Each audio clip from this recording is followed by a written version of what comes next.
I can hear. Hello? Yeah. Good morning. I Now can it's hear you. now Can it's you much hear? better. Yes, yes, we can hear you. You can hear us right now. It's not breaking up. It's great to see you. I hope the weather there is as good as we have outside. And you are the first speaker in our panel right now. So we are welcome Brian Taylor from BTA Consulting. Good morning. So is Anton gonna ask me some questions? Yeah, all right.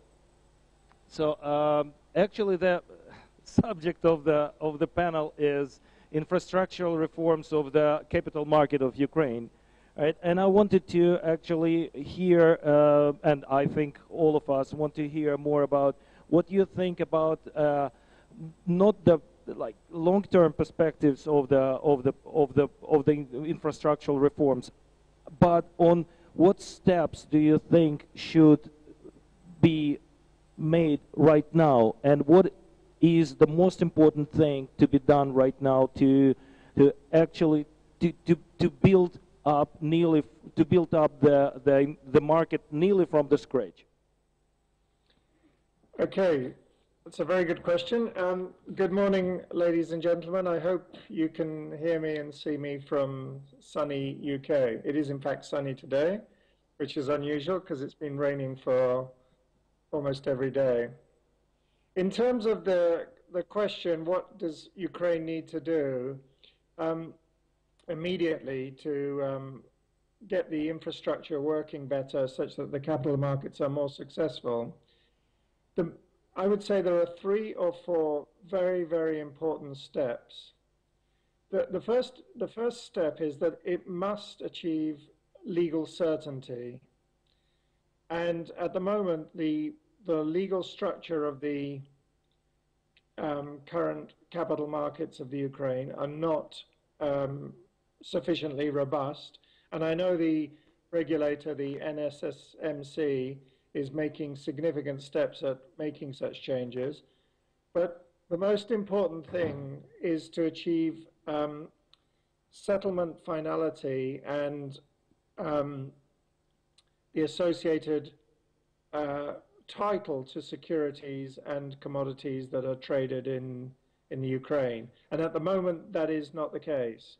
And I personally think the current structure of the law, which places the legal title in the hands of the depository custodians, is not suitable for the Ukrainian market, particularly as the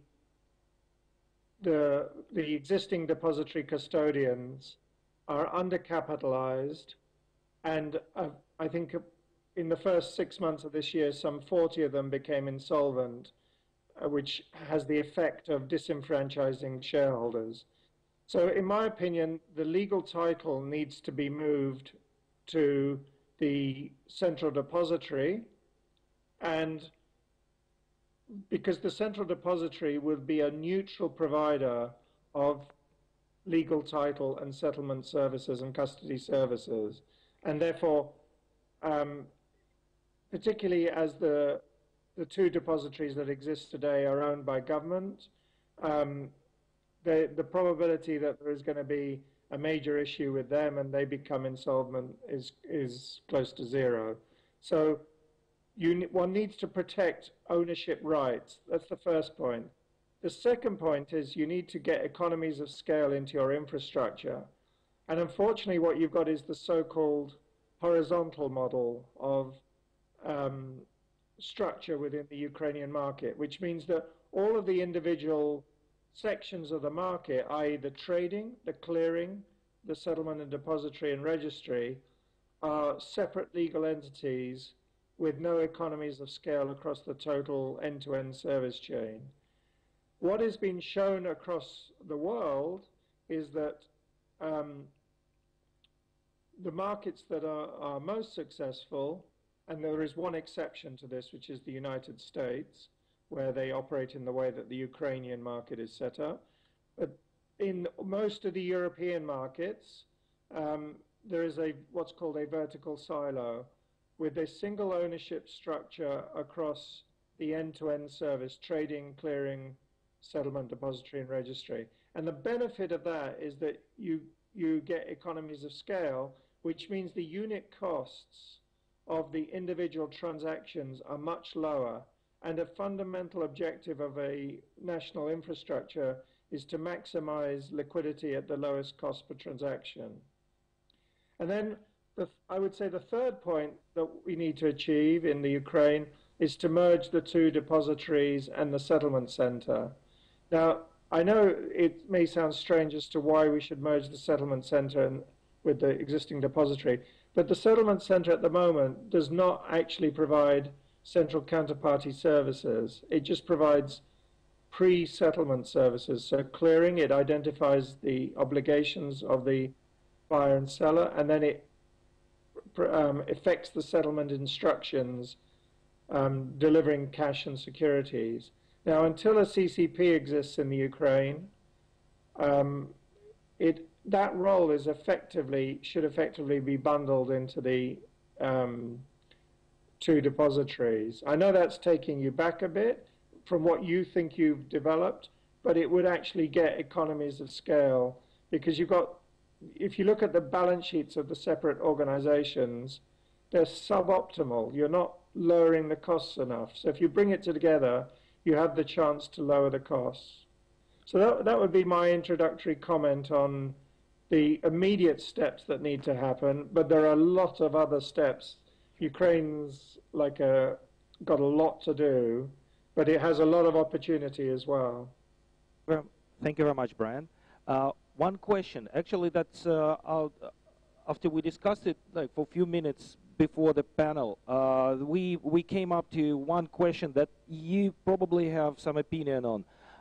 The question is, well, CCP has to be capitalized somehow, right? So, and actually knowing the volatility of Ukrainian market is incredibly high. What do you think the best solution would be for management the risk of default risk of CCP, I would say, right? And the risk of and how much of the risk the CCP should take, and how much it shouldn't, and what is the European examples you can have? Another very good question. So the CCP. You may have discussed this already, but just to set the scene, the CCP guarantees settlement. So it novates transactions. It becomes the legal counterparty to the buyer and the seller, and therefore it can offer a market end-to-end anonymity, which would increase liquidity. In order for a CCP to exist and to guarantee settlement, it needs legal certainty, the point I raised at the beginning.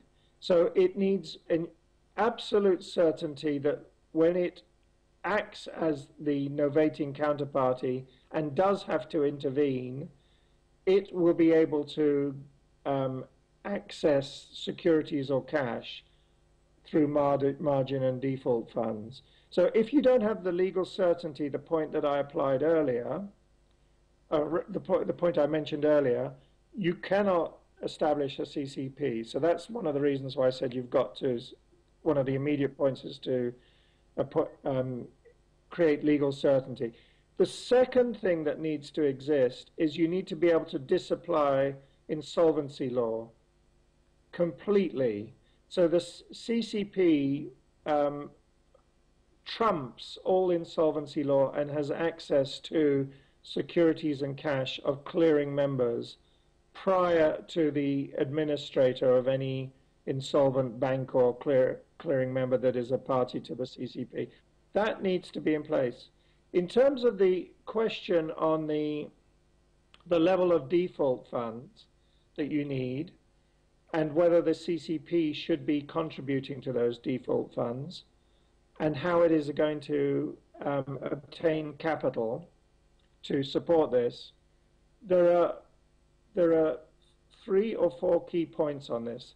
The first thing is that there are standards around from each, the European Association of Clearinghouses, ESMA, and others that you need to follow. And in terms of the amount of capital that it requires from clearing members in the form of initial margin, variation margin, and default funds, what it needs to do is to meet what's called a cover 2 requirement. So you need to, what you need to do is you need to stress test the transactions that are going through the system and then assume a significant level of volatility, say 30% or more, and then assume that 2 of the largest clearing members become insolvent. And then that gives you the total amount of cover that the CCP needs to obtain. Once that number is calculated based on the highest liquidity and the worst volatility, or the most significant volatility, one can then determine the contributions that are required from clearing members. Then on an intraday basis, that is stress tested with variation margin and to see whether the existing cover is sufficient. Now, in terms of whether that is, how that is split between clearing members and the central counterparty itself, typically when setting up these clearing houses, one typically relies on the clearing members to make the contributions to the default fund. And there are, under the ESMA rules, there are 7 layers of capital funding that needs to be in place for the central counterparty. The central counterparty must have a loss provision to prevent it from going bust. The CCP is an institution of national importance, and it cannot be brought down by acting as a novating counterparty.